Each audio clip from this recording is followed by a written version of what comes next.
I am Jessica, and I am from Irving, Texas. I would like to redo some of my veneers. I have 2 permanents and a couple of temporaries, and 2 that are prepped for veneers, and I really want to cover them up and maybe start anew.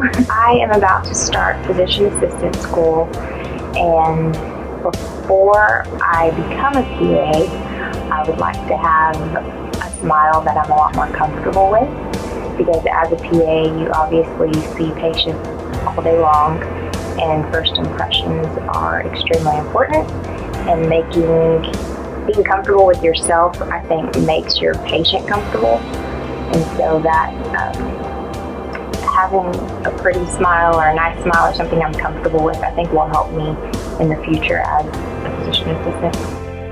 Dr. Rowe is an absolute perfectionist, which I love, because when you're getting cosmetic dentistry done, you obviously care about the little details, and the little details in your teeth make a huge difference in your smile.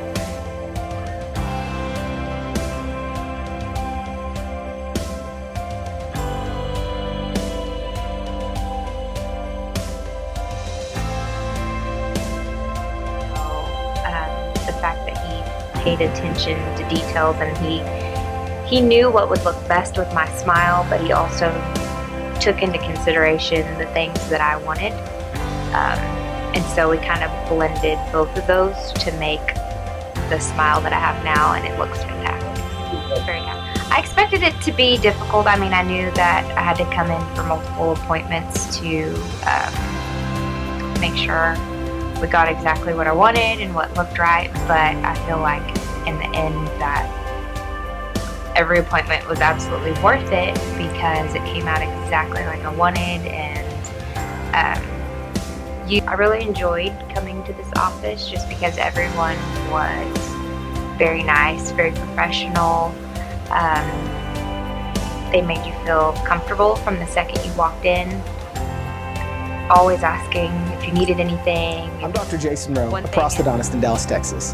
As a prosthodontist, I specialize in cosmetic and restorative dental needs. Those type of needs can be crowns, bridges, implants, dentures, any type of prosthetic or treatment that requires specialized care. Jessica presented to our office really with the chief complaint that she wasn't happy with her smile. That happens with lots of different patients. They walk in and there's something that they don't like, possibly gaps between the teeth, possibly older dental work that looks different colors.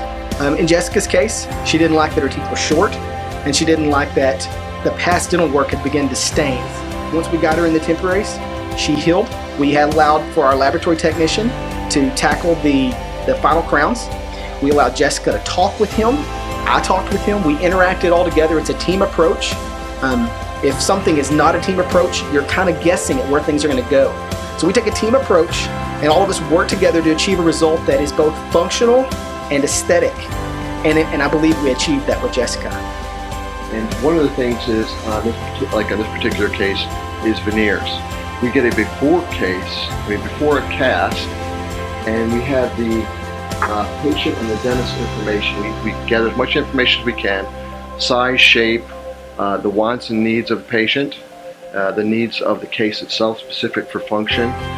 And we start off with a rough model, wax up something like this, and then we will tweak it according to the patient and the dentist and the laboratory's knowledge. As I understand it, Jessica was going on to school to be a physician assistant, and this is something that she had always dreamed of having, a perfect smile, something that she wouldn't have to shelter or hide. And that's what gives me joy in my life, when I see patients every day, and it's very comforting to take a patient that is hiding their smile, whether it's with their hand or whether it's with just a small grimace, and then tackle that treatment and finish up in such a way that someone can have confidence, and just it brightens their day to be able to smile. I can't imagine going through life without smiling.